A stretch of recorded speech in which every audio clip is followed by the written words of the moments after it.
What's up, everybody? My name's Chance, and today we're going to be taking a look at an old favorite of mine, the Merfolk.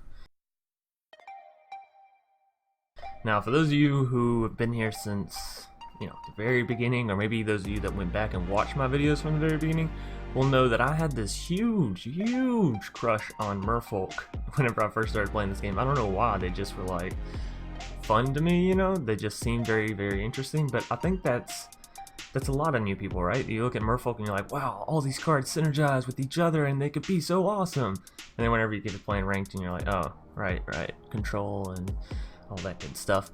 Anyways, I realized it'd been like literally, I can't even remember the last time I played a Merfolk deck. The last one that I do remember was the Bont Merfolk deck that I had with Angels. So like that was 5-6 months ago, something like that. But yeah, we're going to be hopping into a Merfolk deck today, and before we do go ahead and get into the deck tech or deck breakdown, I would like to remind everybody, if you enjoy the video, be sure to leave a like down below. It actually does really help, and a comment in the comment section if you have any suggestions, or if you just want to chat, I'm chill with that too. Furthermore, if you're new here, consider subscribing. We try to play fun things over competitive things, and I know I haven't been saying that in my videos, but I feel like I should say it every video because I feel like I've been explaining myself in the comments too much that like I enjoy having fun with this game. I don't care the win rate of a deck. I care about how fun or like how good of an experience am I gonna have while playing it. Even if I lose like 3 or 4 times, that's fine, because you can concede and move on to the next one. That's kind of the nice thing about MTG Arena, is you don't always have to play these super competitive decks because your friend won't get off the same deck. You can play whatever you want to, and you know what, if it loses to 3 decks, that's fine, because if you have really like a hell of a lot of fun in that 4th match, what's it matter, right? That's my thinking behind it, and I'm not saying you're only going to win 1 of 4 matches with this deck. It's just I feel like I should explain it. Anyways, if you're looking to support the channel through monetary means, you can click the join button down below, and it'll bring up a list of perks that you get upon joining. And if you're looking to support the channel while picking up some magic cards, which sounds like a win-win-win to me, then you can head over to tcgplayer.com and use the promo code TheNewDrSpilkin. Now, let's go ahead and I'm sorry, I just woke up, so y'all got to give my mouth a good 10-20 minutes to wake up as well. But yeah, we're going to go ahead and hop right into this deck tech or deck breakdown. Now, we'll go ahead and say this entire deck was built out around Brineborn Cutthroat because, well, it was the newest Merfolk card, and it's actually the card that got me saying, hey, wait a minute, I haven't played you guys in a really long time. And since I played them, I picked up a lot of like different Merfolk cards where you can synergize in different ways and make a completely different deck than what I used to make, right? So that's kind of nice. Voice crack. Again, I just woke up, so you're gonna have to give my body a bit to warm up, but it is nice being able to come back to an old favorite of mine, right, and being able to play it in a completely new way. So kicking us off, we have 3 copies of Benthic Biomancer. This is gonna help us to to loot some of our cards, discard 1, draw a card, acts as a Merfolk, so it'll proc things like Deeproot, gets a buff from Merfolk Mistbinder, so just a solid little 1 mana card. And it did come out in Ravnica Allegiance, which means it is standard proof, or rotation proof, not standard proof. Yeah, it's not going to be working in standard, you can guarantee yourselves that. Now, 3 copies of Mist-Cloaked Herald, because I'm a huge fan of just a card being unblockable innately, and for 1 mana, again, you can't beat it. 2 copies of Unsummon to just immediately bounce our opponent's creatures back, and again, this works fantastic with Brineborn. 3 copies of Blink of an Eye, and here's the reason why. Blink of an Eye can hit any non-land permanent, right? So enchantments, artifacts, planeswalkers, you name it, it can hit it. Unsummon can only hit creatures. Now, it does cost less, but again, you sort of have that trade-off. 3 copies of Essence Capture, which is honestly pretty awesome, right? Because you have the Brineborn down, you cast Essence Capture. There's 1 counter already going on Brineborn simply because of its ability. 2 counters going on Brineborn because of Essence Capture, right? So pretty nice little combo there. We have Deeproot Champion, a Merfolk that I never really got to play before because I didn't have any copies of it, and it's it's a rare card, and I'm not about to unlock this card for rare. Let's all just be honest there. But it is nice. Whenever you cast a non-creature spell, put a +1/+1 counter on Deeproot Champion. So, pretty fun, pretty spicy. Can get pretty big. 3 copies of River Herald's Boon, because it works, again, so excellent with Deeproot and Brineborn. 3 copies of Growth Spiral to help us ramp a little bit. And you say, Chance, why do you need a ramp in a Merfolk deck? Come on. Well, mostly because of this beautiful lady right here, and because of the sleeps. And also, it's an instant speed spell that just goes kind of well with Brineborn, right? And we're kind of... I like to be sitting at 4 mana with these Merfolk deck, because if you take a look at the curve, right, we have 23 2-drops. So if we can get to 4 mana, we can practically be casting 2 spells every turn, which is just optimal in my eyes. Obviously, 3 spells a turn would be fantastic, but you know, we're only playing with what, 21 lands, so don't hold your breath on getting to 6. Hopefully, you'll win the game before you get to 6 lands. Moving us down, we have Merfolk Mistbinder, a card that I'm actually going to super miss. Honestly, I've loved this card since like the beginning. Whenever I first saw it, I was like, 2 mana for a 2/2 that gives all your other Merfolks +1/+1. You know, some people, whenever they first get into the game, they're like, oh, vampires. For some reason, I was like, oh, Merfolk, right? So, kind of a similar feeling, though, the two of them, right? Anyways, moving us down, we have 3 copies of Deeproot Waters, which can help us go wild, and also it's just another favorite of mine. 3 copies of Sleep to, well, KO our opponent basically in 1 or 2 turns, depending on, you know, amount of creatures, health, that kind of stuff, factors. And then 2 copies of Tatyova, because I just love this card, I'm not gonna lie. It's been a huge favorite of mine. I love the effect. Whenever a land enters the battlefield under your control, you gain 1 life and draw a card. And again, this will be another card that I hate to see rotated out, but it is what it is, and I'm super happy that rotation is coming closer and closer every day. So now that that's out of the way, we're gonna go and hop into some matches. Dr. Herbert West, so it's gonna be Doctor v Doctor. He may be an actual doctor though. I am not. Alrighty, so this hand is interesting. I chose to keep it because it can be fun, right? It can also go terribly wrong, but it can be very, very fun. If we can get down the Deeproot and then, you know, boom, boom. We have a whole bunch of Merfolk. They're all really big. We're having a whole lot of fun. Our opponent's probably hating us for playing Merfolk. But that's okay, you know. I feel like regardless of what you play, your opponent will get mad in the defeat. Or maybe not mad, because like I can understand not getting upset about a loss.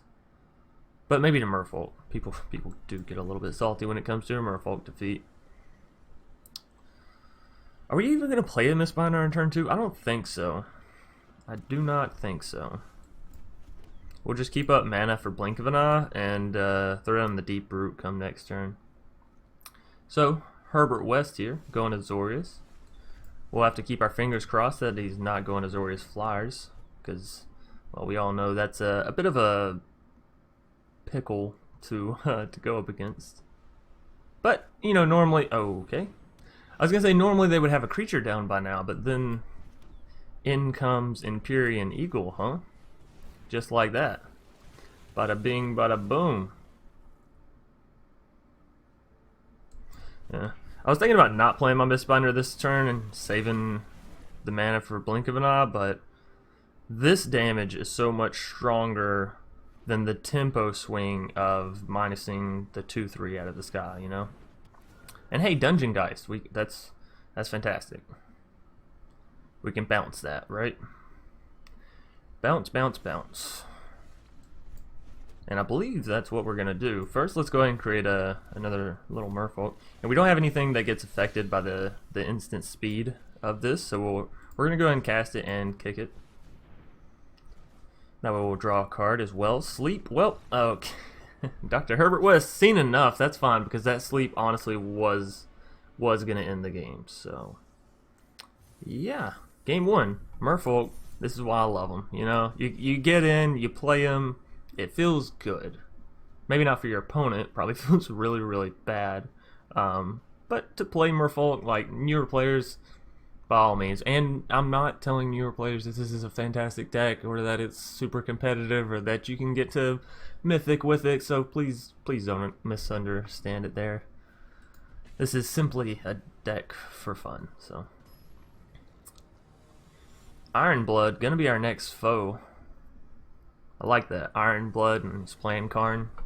You know, it fits. I like things that work, if that makes sense. Alrighty, breeding pool. You're gonna be testing the waters. Probably will just save our mana for the Brineborn as a flashy creature. It's good that we hit another island, so that way we can actually have mana for essence capture and sleep.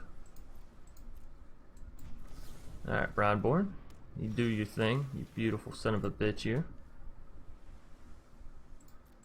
Actually, yeah, do we go ahead and get down the Deeproot?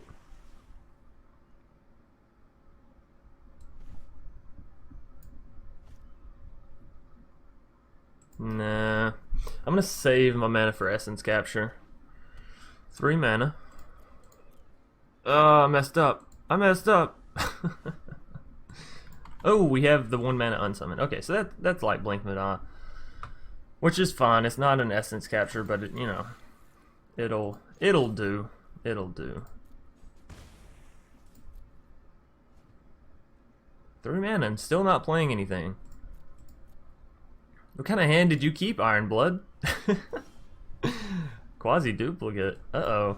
They got some spicy things going on. You know what's kind of sucky? I didn't realize it. So like I have a great defense against whatever they play, right? I have essence capture, blink of an eye, all that good stuff. But like my creatures aren't going to get any bigger until they play something. Oh man, Iron Blood, don't get taken out by the 2/1 and the 1/1. Don't do it. Root Snare. Alright, you got me. Alright, so we finally have Growth Spiral, a card we can use at instant speed, and it didn't matter. Jace, Wielder of Mysteries. Oh, you're gonna make me mill myself. Is that how we're playing? Alright, well I'm gonna bounce that Jace back into your hand for you. I hear you like playing the same cards twice, so there you go. But hey, I am being nice. I extended that Jace's life by at least 1 turn, so can't be too mad, right? Okay, let's organize my hand, because those sleeps being in the middle are really messing with me. I think again we're just gonna save our mana. I mean, why rush it? We're dealing the damage if we have a Brineborn to play in case we don't need to use essence capture, right? Pass. You're not gonna play anything. You're just not gonna play anything. Well, that's a bit depressing, but you know, I'll play something. If you won't, I will. How about that? Growth Spiral. Build our board up a little bit more. Hopefully they don't have a... Well, they can't cast River's Rebuke now. I don't know. Root Snare? Sure. Cool. Coolio. So that's what? 2 Root Snares down. When did they use Root Snare? Oh, at the very beginning of my turn. I was like, hold up a second. Did they just use that way too early? No, they're fine. They are fine. I do want the Benthic Biomancer down. Kind of want to keep man. Well, here's the thing. If I use that, okay, I'm just gonna leave it as is. No tax, because again, they won't do any damage anyways. So, but yeah, 2 copies of Root Snare down. Boop. Now, who do I want to put a counter on? Do we want to go ahead and put a counter on Benthic Biomancer? Sure. What are we looting away? Probably the Mist-Cloaked Herald. Nope, Iron Blood, seen enough. They said, alright, I'm done. So, picking up a game 2, Merfolk. It's fun.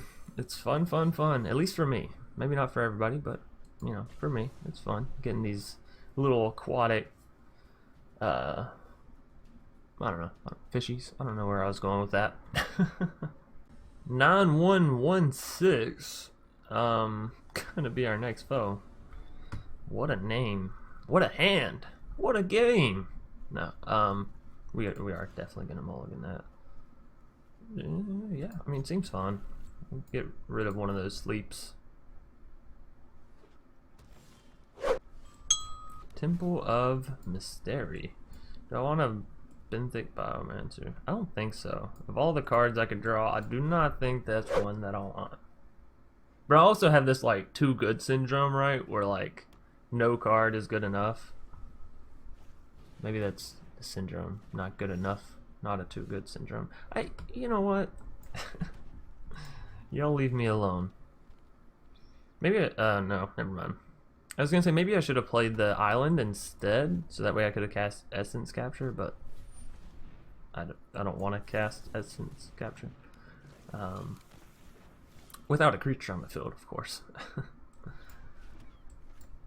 Alrighty, let's get in that fat 2 damage, and we'll start doing the same thing we did last turn, just sort of saving our spells, waiting to use them for whenever our opponent Path of Discovery. It's not bad, but I'm just gonna flop it back into your hand for you. I gotta say, things like Blink of an Eye and Unsummon, some of the most annoying things in the game for me, right? I don't think I've played the Deeproot Waters yet. I think I'd rather keep mana up for Essence Capture.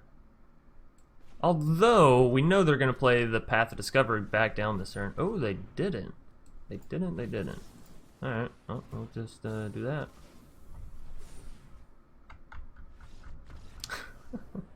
9116 has seen enough.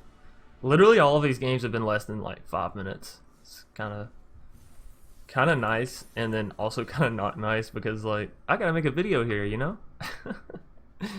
Any hoosers, we're gonna go ahead and move on to a game 4 because those first 3 games they just flown by. Alrighty, Partholon. I like it every time. Oh no! I would love to like have all of these cards in my starter hand if I had some more land, but you know, can't happen. This is a spicy hand, and I hate to do it, but I have to toss the Tatyova, right? Out of all the cards, she's the one that's not gonna happen. So, Temple of Mystery. Let's see what we can hit. A Benthic Biomancer. That's not what we want to hit, though. Well, hell, maybe we should have kept it. Because if we don't hit a land here, then we just have to play the Hinterland Harbor, and we can't play anything anyway, so Benthic Biomancer would have been fine there. But we hit a land, so all is well. All is well. Alrighty. Exchange our kitty cat. Green or blue? I enjoyed both of them, I'm not gonna lie. Beam Splitter Mage. This is gonna be a fun one. I really enjoy games like this. However, considering we know we're going up against Izzet, I'm 100% getting this Deeproot Waters down now.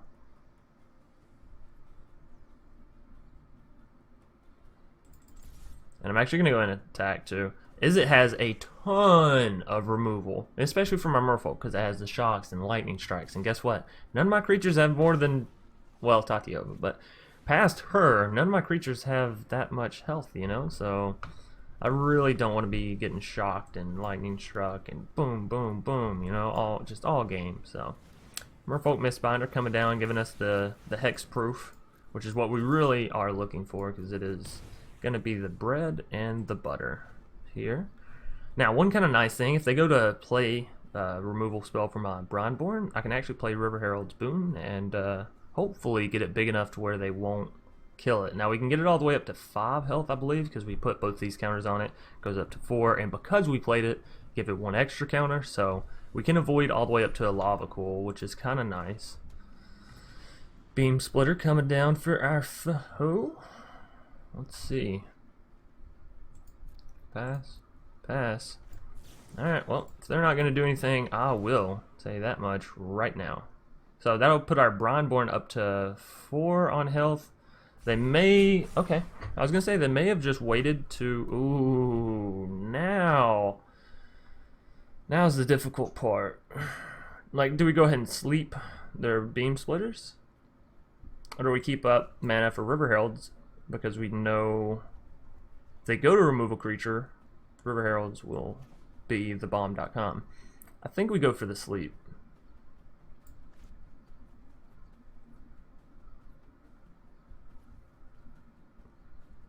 Alright. Quit going back and forth with a chance. It doesn't really matter. I mean, it does. 100% it matters. You know, this is make or break on the game. But,